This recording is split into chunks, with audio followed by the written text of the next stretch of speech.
नमस्कार. आज आपण एका अत्यंत महत्त्वाच्या विषयावर सविस्तर बोलणार आहोत, पंचायत राज.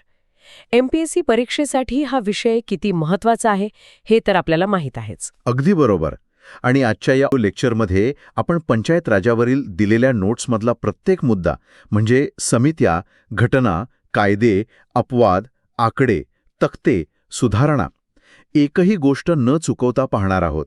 म्हणजे आपण केंद्रस्तरीय समित्या, महाराष्ट्रातील समित्या, 73वी आणि 74वी घटनादुरुस्ती आणि तिन्ही स्तरांची म्हणजे जिल्हा परिषद, पंचायत समिती आणि ग्रामपंचायत यांची तुलनाही करणार आहोत. हो, सोबतच काही सुधारित माहिती आणि ग्रामपंचायतीच्या रचनेचा अगदी मुळापासून अभ्यास करू.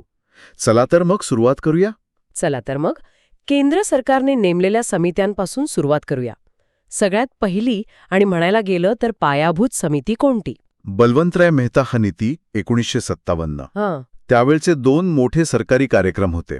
एक म्हणजे 1952चा समुदाय विकास कार्यक्रम आणि दुसरा 1953चा राष्ट्रीय विस्तार सेवा. तर या कार्यक्रमांच्या कामाचं परीक्षण करण्यासाठी ही समिती नेमली होती. अच्छा, म्हणजे ते कार्यक्रम यशस्वी होत नव्हते का? म्हणावे तसे नाही. म्हणूनच 16 जानेवारी 1957ला ही समिती स्थापन झाली आणि त्यांनी आपला अहवाल त्याच वर्षी 27 नोव्हेंबर 1957ला सादर केला. आणि त्यांची सगळ्यात महत्वाची शिफारस कोणती होती? त्यांची सर्वात महत्वाची शिफारस होती त्रिस्तरीय रचनेचा स्वीकार. म्हणजे ग्रामस्तरावर ग्रामपंचायत, गटस्तरावर पंचायत समिती आणि जिल्हा स्तरावर जिल्हा परिषद. हीच आजची आपली रचना आहे. पण त्यात एक वेगळी शिफारस होती ना, की जिल्हाधिकारी हा जिल्हा परिषदेचा अध्यक्ष असावा. अगदी बरोबर ओळखलात. ही त्यांची एक विशेष शिफारस होती. आणि अंमलबजावणीबद्दल बोलायचं तर पंचायत राज स्वीकारणारं पहिलं राज्य ठरलं राजस्थान. तिथल्या नागोर जिल्ह्यात 2 ऑक्टोबर 1959 रोजी. आणि दुसरं होतं आंध्र प्रदेश. तेही 1959 मध्येच. आणि आपला महाराष्ट्र हे 9वे राज्य ठरलं 1 मे 1962 रोजी. एक गोष्ट लक्षात ठेवायला हवी की एमपीएससीमध्ये या समितीच्या शिफारशींवर थेट प्रश्न विचारले जातात. बरं, मेहता समितीनंतर मग इतरही महत्वाच्या समित्या आल्या? हो, 1966 मध्ये आली तख्तमल जैन समिती. त्यांच्या 2 प्रमुख शिफारसी होत्या. एक म्हणजे सर्व राज्यात ग्रामसभा स्थापन कराव्यात आणि दुसरी पंचायत राज फायनान्स कॉर्पोरेशन स्थापन करावं. आणि मग जनता सरकारच्या काळात आलेली अशोक मेहता समिती, त्यांनी तर रचनेतच बदल सुचवला होता, बरोबर? अगदी. 1977 मध्ये त्यांनी द्विस्तरीय रचनेची शिफारस केली. म्हणजे जिल्हा परिषद आणि त्याखाली मंडळ पंचायत. एवढंच नाही तर राजकीय पक्षांचा निवडणुकीत अधिकृत सहभाग असावा आणि पंचायत राज मंत्रिपद असावं असंही त्याने सुचवलं. त्यानंतर GV.K. राव समिती आली.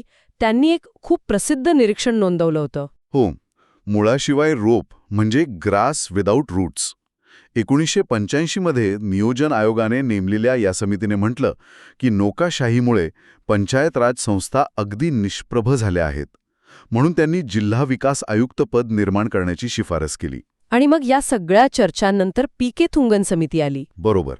1988 मध्ये त्यांनी पुन्हा त्रिस्तरीय व्यवस्थेचं समर्थन केलं आणि राज्य वित्त आयोग स्थापन करण्याची शिफारस केली. सोबतच जिल्हाधिकाऱ्यालाच जिल्हा परिषदेचा CEO बनवण्याचीही शिफारस केली. तर हे झालं केंद्र पातळीवरचं चित्र. आता महाराष्ट्राकडे वळूया. महाराष्ट्राची पंचायत राज व्यवस्था प्रामुख्याने कोणत्या समितीवर आधारित आहे? ती आहे वसंतराव नाईक समिती 1960. या समितीला लोकशाही विकेंद्रीकरण समिती असंही म्हणतात. अच्छा. 27 जून 1960ला स्थापना झाली आणि अहवालाला 15 मार्च 1961ला. PG साळवी हे या समितीचे सचिव होते. मग नाईक समितीच्या शिफारसी बलवंतराय मेहता समितीपेक्षा वेगळ्या कशा होत्या? महाराष्ट्राचा पॅटर्न वेगळा का मानला जातो? खूप महत्वाचे फरक आहेत. नाईक समितीने त्रिस्तरीय रचना स्वीकारली, पण त्यांनी जिल्हा परिषदेला अधिक महत्त्व दिलं.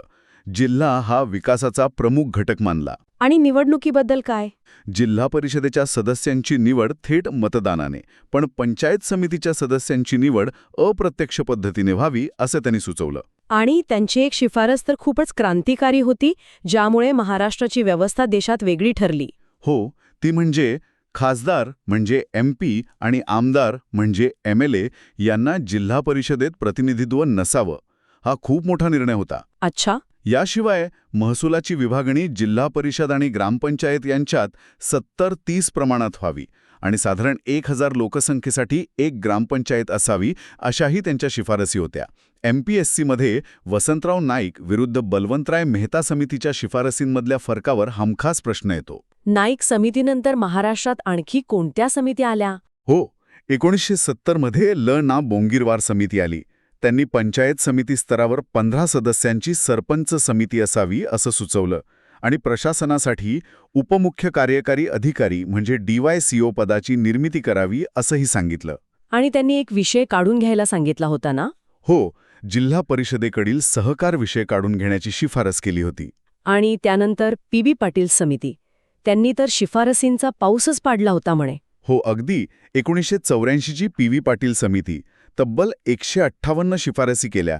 त्यातल्या 2 महत्त्वाच्या म्हणजे सरपंचाची निवड थेट जनतेतून करावी आणि दुसरी म्हणजे पंचायत समिती सभापतींना जिल्हा परिषदेचे पदसिद्ध सदस्यत्व द्यावे. आणि सगळ्यात शेवटी भूषण गगराणी समिती. हो, 1996 मध्ये. ही समिती मुख्यत्वे ग्रामपंचायतीच्या आर्थिक आणि प्रशासकीय बाबींचा अभ्यास करण्यासाठी नेमली होती. म्हणजे भारतात सर्वत्र एकसारखी त्रिस्तरीय रचना नाहीये, काही अपवाद आहेत बरोबर. अगदी बरोबर. काही राज्यांमध्ये एकस्तरीय रचना आहे, जसे की जम्मू आणि काश्मीर, तिथे हलका पंचायत आहे. मिझोराम, नागालँड आणि मेघालय इथेही एकच स्तर आहे. आणि द्विस्तरीय. गोवा, सिक्कीम आणि मणिपूर या राज्यांमध्ये द्विस्तरीय रचना आहे. आणि 4 स्तर असलेलं राज्यही आहे. हो, पश्चिम बंगाल, तिथे 4 स्तरीय रचना आहे.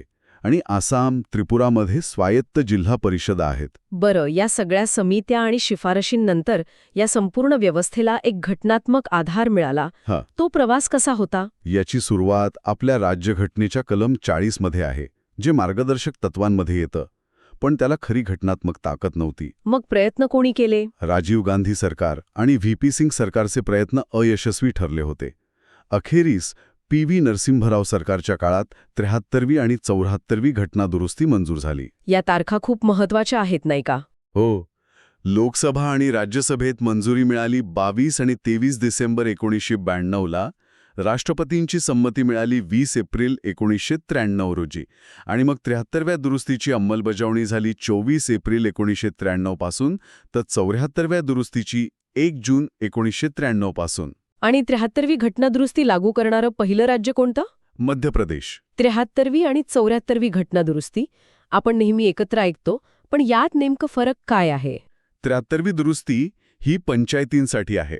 त्यासाठी घटनेत कलम 243 ते 243 ओ आणि परिशिष्ट 11 जोडलं गेलं, ज्यात 29 विषय आहेत. आणि 74वी? ती नगरपालिकांसाठी आहे. त्यासाठी कलम 243 पी ते 243 ZG आणि परिशिष्ट 12 जोडलं, ज्यात 18 विषय आहेत. या दुरुस्तीमध्ये काही गोष्टी बंधनकारक आहेत आणि काही ऐच्छिक आहेत. यावर परीक्षेत प्रश्न असतो? अगदी. बंधनकारक म्हणजे मॅन्डेटरी तरतुदी, जसं की ग्रामसभा स्थापना, थेट निवडणुका, SC/ST आणि महिलांसाठी आरक्षण, जे किमान 33% आहे, 5 वर्षांचा कार्यकाळ आणि राज्य निवडणूक आयोग व वित्त आयोगाची स्थापना. आणि ऐच्छिक म्हणजे ज्यावर राज्य सरकार निर्णय घेऊ शकतं. बरोबर. ऐच्छिक किंवा व्हॉलंटरी तरतुदी म्हणजे खासदार आमदारांना प्रतिनिधित्व द्यायचं की नाही, OBC आरक्षण द्यायचं का आणि आर्थिक अधिकार कोणते द्यायचे हे राज्य ठरवतं. आणि निवडणुकीसाठी वयाची अट. किमान वय 21 वर्ष आहे आणि जर एखादी संस्था मुदतपूर्व विसर्जित झाली तर 6 महिन्यात निवडणूक घेणं बंधनकारक आहे. पण नवीन संस्था फक्त उर्वरित कालावधीसाठीच काम पाहते. चला, आता महाराष्ट्राच्या मैदानात उतरूया. जिल्हा परिषद, पंचायत समिती आणि ग्रामपंचायत यांची एक स्पष्ट तुलना करूया. नक्कीच. कायद्यापासून सुरुवात करूया. जिल्हा परिषद आणि पंचायत समितीसाठी महाराष्ट्र जिल्हा परिषद व पंचायत समिती अधिनियम 1961 आहे. पण ग्रामपंचायतीसाठी स्वतंत्र कायदा आहे, महाराष्ट्र ग्रामपंचायत अधिनियम 1958. आणि सदस्य संख्या? जिल्हा परिषदेत 50 ते 75 सदस्य. पंचायत समितीत त्या गटातील जिल्हा परिषदेच्या जागांच्या दुप्पट सदस्य असतात आणि ग्रामपंचायतीत लोकसंख्येनुसार 7 ते 17 सदस्य असतात. आणि यांच्या प्रमुखांच्या निवडीत काय फरक आहे? जिल्हा परिषद अध्यक्ष, उपाध्यक्ष आणि पंचायत समिती सभापती, उपसभापती सदस्यांमधून निवडले जातात. पण सध्याच्या नियमानुसार सरपंच थेट जनतेतून निवडला जातो, तर उपसरपंच सदस्यांमधून.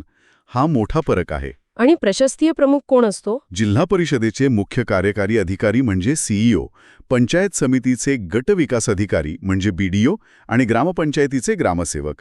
सध्या महाराष्ट्रात 34 जिल्हा परिषदा, 351 पंचायत समित्या आणि साधारण 27,800 पेक्षा जास्त ग्रामपंचायती आहेत. आता या तिन्हीपैकी सर्वात महत्वाचा घटक म्हणजे ग्रामपंचायत. चला त्याचा प्रत्येक पैलू बारकाईने तपासूया. सुरुवात स्थापनेपासून.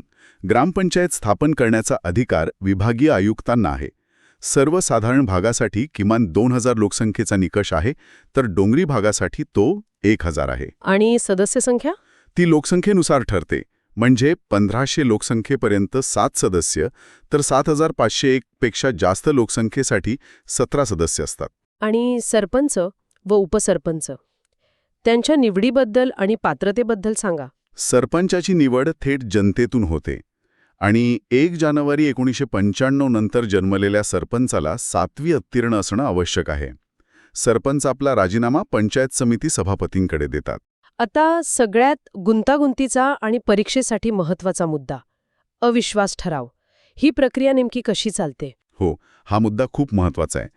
ठराव मांडण्यासाठी 2/3 सदस्यांची मागणी लागते आणि तो मंजूर होण्यासाठी 3/4 बहुमत आवश्यक असतं.